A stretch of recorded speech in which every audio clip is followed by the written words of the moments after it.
Good morning, everyone. It's Ken Angst with the Angst Real Estate team leader.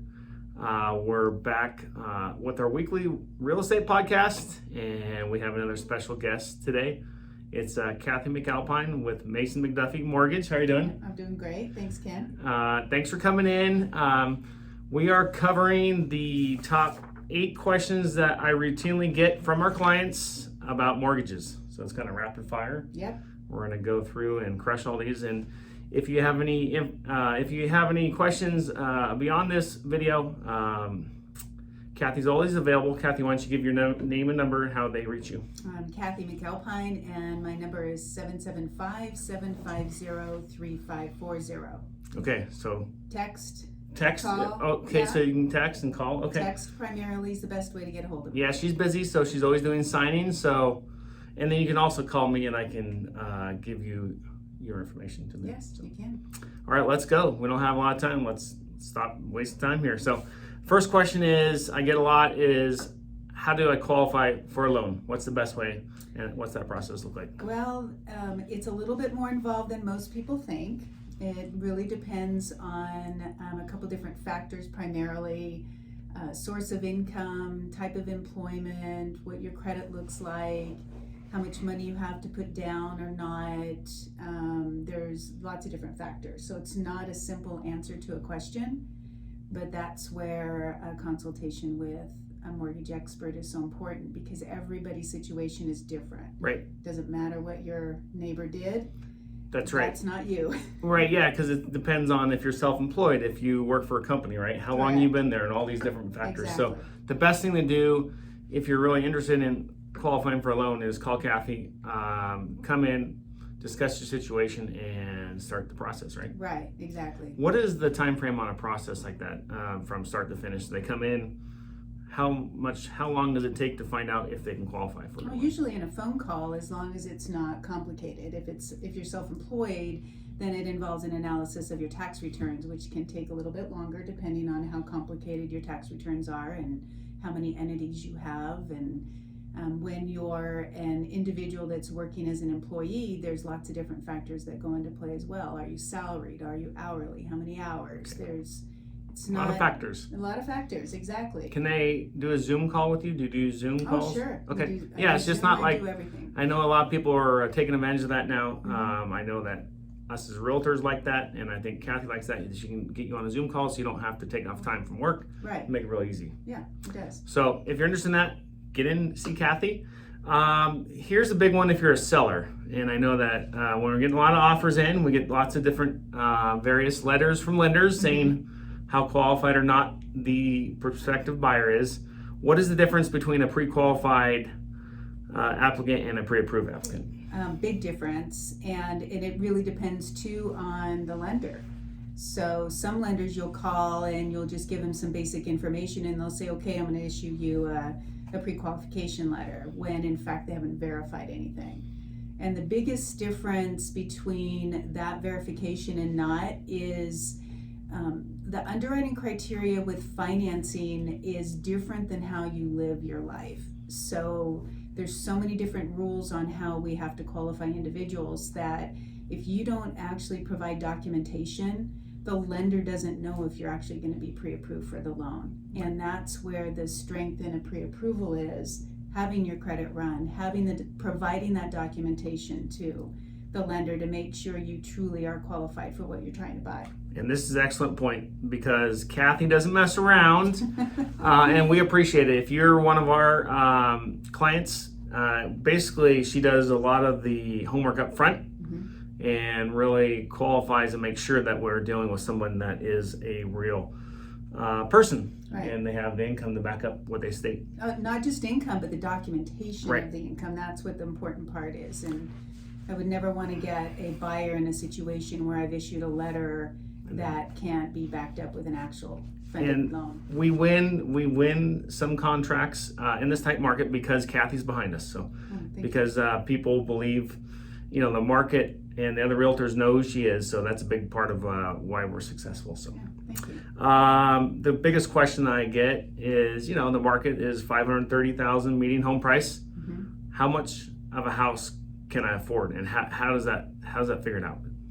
Well, that again is tied to a couple different factors. What your income is, what your debt is, and how much cash you have available, how we can maybe reduce a payment. There's lots of different things we can look at to affect the monthly expenses. What's the best use of your funds that you have available? Do we need to pay off a vehicle? We look at your relationship between what your gross wages are if you're salaried and what your expenses are, including what your current debts are, and calculate what's the best option. What's the debt to income ratio that's going around right now approximately? Well, it just changed a little bit, so that varies, but good rule of thumb is 43 to 45% of all of your expenses that you would find on a credit report, like your installment loans, credit card minimum payments, new house payment, student loans, and there's lots of rules about student loan payments. It's that percentage of whatever your gross wages are. Okay. Yeah. So good rule of thumb is 43 to 45%. So anyways, we're just giving you the basics. Obviously, you have to come in and talk to a professional like Kathy to figure it out. So another big question going around, and I always say as much as possible, but how much should I save for a down payment before I'm ready to buy a house? As much as you possibly can is my answer to that question, because you may not need that money to actually enter into the loan piece of it, but you may need that money to actually get an offer accepted. So when you're looking at saving for a home, you should be saving on a monthly basis as much as you think you can afford in a payment. That should be going into your savings account. So if you're renting at $1,500 a month and you think that you can afford a $2,000 house payment, then you should be sticking $500 a month into your savings account, so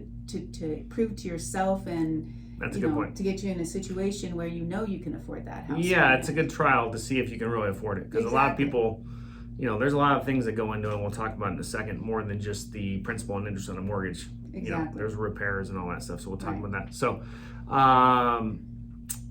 so a good rule of thumb, I'm just going to kick it out there, is obviously the more the better when you're in a competitive situation with 25 other offers. Talk about when does mortgage insurance hit and when do you not need it, and what is that number? Okay, so mortgage insurance is required when you put less than 20% down on a home. There's lots of ways to adjust the payment by paying mortgage insurance up front, by splitting it, by paying it monthly. But if you're trying to avoid mortgage insurance altogether and not have to pay a higher interest rate, then 20% of whatever your purchase price is what you want to have as your down payment. But your down payment is not the end of how much cash you have to come in with. You're going to have closing costs, you're going to have title fees, lender fees, property taxes, items that you have to pay in advance. So we consider those your cash to close. What is that percent of if they're buying a $500,000 home? Typically, what is that, 1 to 2%? Yes, at least. Minimum? What affects that most is property taxes, because property taxes are a big chunk of that, and property taxes vary from house to house, because the newer the home, the higher the taxes. So yep, and we talked about that yesterday with another guest. If you buy a new home, taxes are way higher just because of the depreciating schedule that property taxes are on in the state of Nevada. So keep that in mind. If you're buying a newer home, it's harder to get into because you owe more money on it. So try and buy an older home if you can, but knowing that there's repairs on those. So there's pros and cons. So another big thing is interest rates. How do interest rates affect your how much you're going to buy? I mean, what is the value of a lower interest rate versus? Is there a rule of thumb, if you go 1% higher, you can afford this versus that? I really, again, your loan amount affects that and your individual situation. So I try to be very specific about, this is what your house payment would look like in this situation. And the interest rate has your largest impact on your monthly payment, greater than the down payment is. So if you take a comparison of, $5,000 just as an example to a down payment versus buying down your rate with that $5,000, you will get a better impact with the buy down of the rate then. And she does a whole analysis to let you know. I mean, she's not the person that's going to recommend something unless it absolutely makes sense. Right. So interest rates are important. So they're low, and low threes right now, approximately, if you have good credit score Yeah, for a 30-year fixed. it varies. But- Whatever your purpose of financing affects the interest rate, loan amount, all of But that. if you're a good applicant with strong credit and all that, Yes. 3 to 3.5 Yes. ish. Okay. Exactly. So it's still historically low. Mm-hmm. So it's still a good time to buy as long as you have a long-term horizon, in my opinion. So another question we get when we get into contract, there is a line on there that nobody understands. How do you lock your interest rate? How do you lock is like, when do you lock? And Yeah, how and when right. So some lenders. What does locking mean? Locking means that you secured that rate. You've secured that rate for a specific period of time.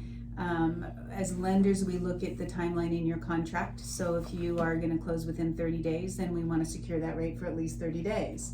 If you're buying new construction, you don't know what your close of escrow date is, so you can't always secure your rate on the front end. You have to wait until the house is close to completion.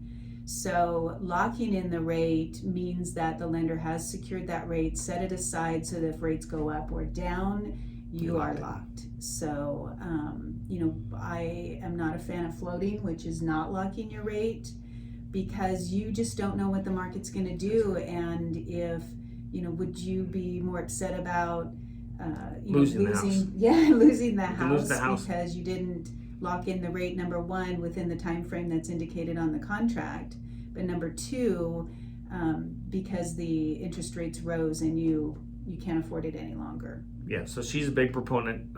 So are we with low rates. Lock it in if it makes sense. There's a lot to lose if you kind of let it float out there. Yeah. Not a lot to gain. So, Right. Because we've seen a big move in the bond market right now. So Mm-hmm. keep that in mind. It can move quite a bit even in one day. Right. Talk about nobody knows what mortgage points are. What is a mortgage point? And please explain that because it's really confusing. Well, points traditionally it's just prepaid interest. So you're paying upfront interest to get a lower rate for the life of the loan. And whether or not it makes sense for you to pay points, in my opinion, is a mathematical calculation of how long is it going to take you to recoup that upfront cost. Are you going to be in the home? Are you going to refinance again? So if if you know that you're going to be selling that home in 2 years, then it may not make sense to pay extra to buy down the interest So what rate. is 1 point? Is that 1% of the mortgage? Correct. 1% of your Mortgage of debt. your loan amount. Loan amount, not the purchase price, correct? Correct. So it's loan amount. People get that confused as you buy a house for $500,000, but you put $100,000 down. A point is 1% of $400,000. Right. Of how much you're borrowing, exactly. And I'm an engineer. I love numbers, and that's why I like to work with Kathy. Is the devil's in the details. Make sure that you do an analysis that makes sense. Right. Don't just blindly go buy mortgage points just because someone's telling you to. Or the lowest rate is not always the right rate. Yeah, and it all depends on your situation. That's what we're Exactly. kind of getting here. So, next question for you. A lot of people don't understand this, and it's a good one. What is an escrow account, and how does it work? Okay, an escrow account is also called an impound account. Right. And that is a separate account that your lender sets up for you. It is your money, and it's an account to accumulate your property taxes and homeowners insurance typically, so that the lender can have control over making the payments on it, making sure that everything does get paid on time. So, Why does the lender care? because their liens can be put on your property if those payments are not made. They want to make sure you carry insurance. Insurance can be canceled, so you want to make sure that everybody's protected in the transaction for either a hazard or for property tax liens. Right. So, my question for you is we're in a situation where property taxes are going up. Mm-hmm. How is it recalculated? Because I know that some people are like, wow, I just got a notice, or how are people notified that their escrow account increases, and why would it? Give me some examples of why would it increase? Okay, so, I mean, obviously, mortgage interest for 30-year fixed not, but what are some? Right, so your homeowner's insurance very rarely goes down because the value of your home goes up. Yep. And the insurance carrier has to adjust for that. So you'll see the value in the replacement cost of your home on your homeowner's insurance increase, which can increase your costs. Right. Your your credit. A lot of times insurance companies, your actual premiums are affected by your credit. So those are some, if you file claims, some of those are variables that can affect your homeowner's What about insurance. property taxes? Property taxes, if you improve the property, obviously as property values rise, your property taxes can go up. If the legislature changes, which is something that they can absolutely do, how property taxes are calculated and changes our cap, then property taxes go up. So how is someone notified of that? Did the lender say, hey, by the way, we're increasing it, or? Yeah, two different ways. You'll get your bills that tell you what the premiums are. So it's always a good idea to make sure you check your annual renewal information on your homeowner's insurance.